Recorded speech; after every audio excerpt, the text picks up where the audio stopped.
Okay, so got to get a question of how much will I get for my house if I sell to an investor versus how much will I get if I sell it with an agent. So again, there are a few ways to sell a house. In general, 90% of all houses are going to be sold on the open market, listed with an agent on the multiple listing service. Where am I looking? There's the camera. Sorry.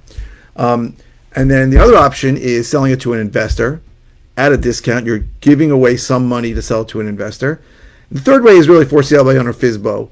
And I say FSBO. I say that's the stupidest way. I've done a bunch of videos on that. I think you'll never know if you sold it for the most money. I just took a listing for somebody. We sold it $100,000 more than asking. I mean, we accepted an offer today for $100,000 over asking. There is no way if that guy went FSBO and sold it himself that he would have got even close to what we got for him listing it, even after he pays us commission. Now, the reason why you sell to an investor is for the certainty and convenience that an investor provides, right? So let's talk about what that means. The certainty that the price the investor gives you is the price. And if an investor really calls you and starts jerking you around on the price, probably not a good investor.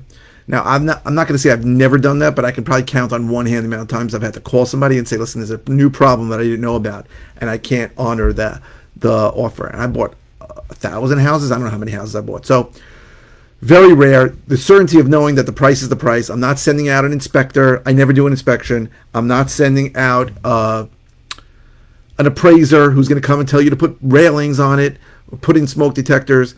I'm not telling you, hey, the roof doesn't look so good. I need a $10,000 credit. So the certainty of the price.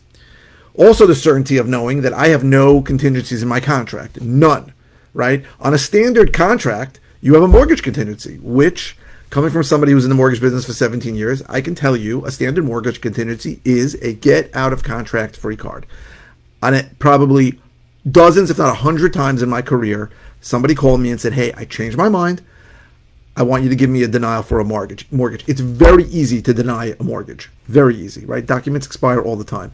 So while most people that go into contract are going to close, there is a lack of certainty because somebody can get out of it. They can jerk you around for 3 months and say, sorry, I got denied. Bye-bye. You have no recourse against them whatsoever. So that's certainty and the convenience. So what are the convenience? So usually when I buy a property, I'll take it as is. I don't need you to fix anything up, and usually I don't need you to clean it up, right? That's a big deal. For a lot of people, cleaning up the property is a pain. So you do not have to worry about cleaning up the property. Sorry.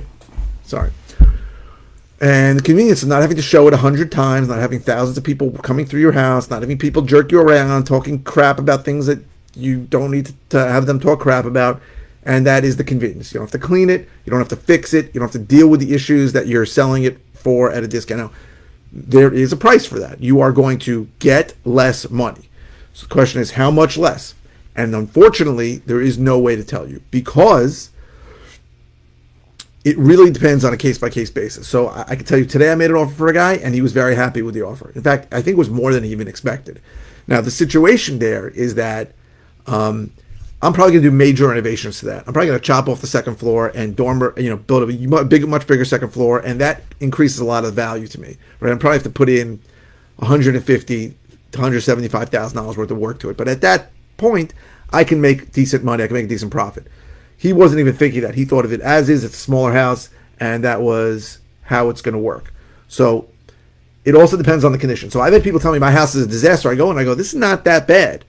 Right, and I'm thinking I may not need to do that much, right? Sometimes things are dated, but they can be sold. So, also there are areas where older houses sell for more. If it's a high demand area, there might be people who being willing to pay, not the top of the market, obviously, but not that far off the top of the market for a house that's affordable to them, even if it's not perfect. And maybe I can do minimal work to it and sell it. Sometimes that happens. Sometimes I can do a lot of work to it. Sometimes I can do less work to it. But it depends. Every situation is different. I wish there was some kind of magic formula. I'd say, you're going to lose 15%. It doesn't work that way. It does not work that way. It depends on the work done. And guess what? I can go in and think it needs $75,000 worth of work, and somebody else can go in and think it needs $150,000 worth of work. I can go in and think it needs $50,000 worth of work. Somebody else can go in and think it needs $20,000 worth of work. It's always different. So it's up to me to determine what I can offer based on what I can do with it. But sometimes I'll hold them and rent them, right? So I have a lot of options, and there is no hard and fast rule that determines how much of a discount I'm going to need from what you can get if you listed it. Now, some houses really can't be listed. I would say if the house is not mortgageable, so if the buyer can't get a mortgage for, I'll give you a few reasons, there could be a lot of them, but if there's a bad roof leak, if the kitchen doesn't work, if there's no working bathroom, if there's open, unsafe things. I've gone into houses where the floors collapsed into the basement. Those are situations where a standard lender is not going to lend you. In those cases, you may have to go to an investor. But if the house is just really old, then you have to think about what to do. So I've had situations where seller listed a house, very old, agreed on a price with a buyer sent a home inspector took 2 steps in the house, walked out and said, I am not doing an inspection on this. There is too much liability for me, right? I've actually seen that happen probably half a dozen times. The home inspector doesn't want to do it. Buyer obviously ran away and said, I'm not buying this house. If an inspector won't do an inspection on it, I can't even imagine what he's scared of, right? Now, some of those inspectors are jerks. Some of them have legitimate claims. Like they don't want to get sued because there's some major structural defect that they're not going to find. Remember, an inspector is not breaking down your walls. All he can do is comment on what he sees. If the house is extremely old, there could be a lot of things that he doesn't see. So that can happen. But if you believe you can list it, it's just so sometimes you can list it, but you're afraid that either there's going to be a problem with the inspection, like I just said, maybe there's no inspection, that could be a problem, or there could be a problem where the guy comes back and says, listen, the inspector gave me 100 things that he wants to list. I know I told you I'd pay you $400,000 a house, but now I want $300,000. And that's an annoying situation. And a lot of people get into those situations very often, right? You've got to understand the home inspector's job is to find problems. I have completely gut renovated houses down to the studs where everything was brand new. And the inspection came in with 40 things they wanted me to do. I'm like, I'm not doing any of that. House is perfect. So you may be in a situation where you don't want to list for whatever reason, right? Maybe it's a time issue. Maybe you need to close quickly, or maybe you just need more time, right? I bought more houses from people who needed more time than people who were in a rush.